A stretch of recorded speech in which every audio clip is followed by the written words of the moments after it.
वेताळ शेळके महाराष्ट्र केसरी यानं सिकंदरला पराभूत केलं.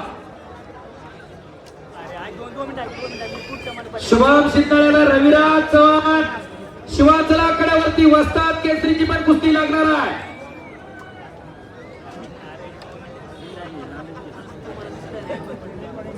आणि कुस्ती लागते माऊली कोकाटे विरुद्ध वेताळ शेळके. आणि कुस्तीला पंच म्हणून आमदार पहिलवान अशोक तात्या पठारे यांच्या 1000 रुपये, लक्ष्मी शेठ गवळी व पांडुरंग शेठ गवळी 1000 रुपये, विद्यमान नगरसेवक सागरभाई गवळी यांचे 1000 रुपये, नगरसेवक चव्हाण आणि शिवाम शिंदळे. कुस्तीला पंच म्हणून कैलासवासी श्याम एकेकाळचे प्रसिद्ध पैलवान सौरभ जंगना फुगे 2000 रुपये. आमदार पैलवान महेश दादा लांडे पंच म्हणणार. अनेक वर्ष वसंतदादा कुस्ती केंद्र बावडा शेखर भाऊ 2000 रुपये. दादा पंच बऱ्याच जणांना वाटत असेल दादांची तब्येत आहे, नाव पुढे पहिला होता, घरात पैलवानकीचा वारसा आहे. तब्येत आहे म्हणून नाही, वारसा आहे म्हणून नाही. स्वतः दादा बावड्याला वसंतदादा कुस्ती केंद्राला उत्तम वसंत पाटलांच्या मार्गदर्शनाखाली, उत्तम पाटलांच्या मार्गदर्शनाखाली सरावाला होते. नंतर मुंबई साईला सरावाला होते. अनेक वेळा राज्य स्पर्धा दादांनी गाजवल्या. आज आमदारांचे ते पंच म्हणणार. टाळ्या करायच्या एकदा दादांसाठी सुद्धा.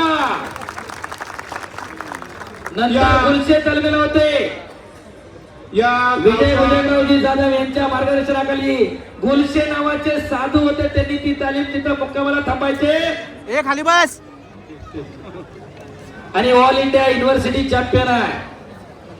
चला कुस्ती लागली. लाल लांगेचा माऊली कोकाटे, इंदापूर जवळ सराटी नावाचं गाव आहे.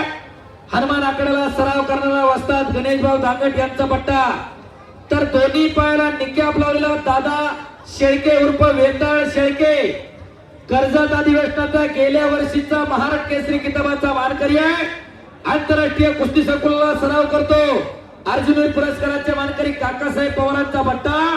माढा तालुक्यामध्ये बेंबळे नावाचं गाव आहे, तिथला हा पैलवान. आणि उत्कृष्ट कुस्ती कॉमेंट्रीसाठी पैलवान नितीन भाऊ लांडगे यांच्या वतीनं माझ्यासाठी 1000 रुपयाचं बक्षीस. धन्यवाद नितीन भाऊ. धन्यवाद धन्यवाद धन्यवाद. 2 मिनिटं. हा उत्सव ज्यांनी अतिशय कष्ट करून गेली 15 ते 3 आठवड्यामध्ये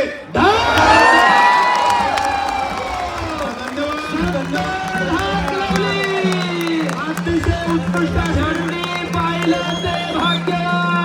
दर्शकांच्या डोळ्याचं पारणं फेडणारी कुस्ती झालेली आहे. चालू कुस्तीवरती अजितभाऊ भावने 50,000 रुपये.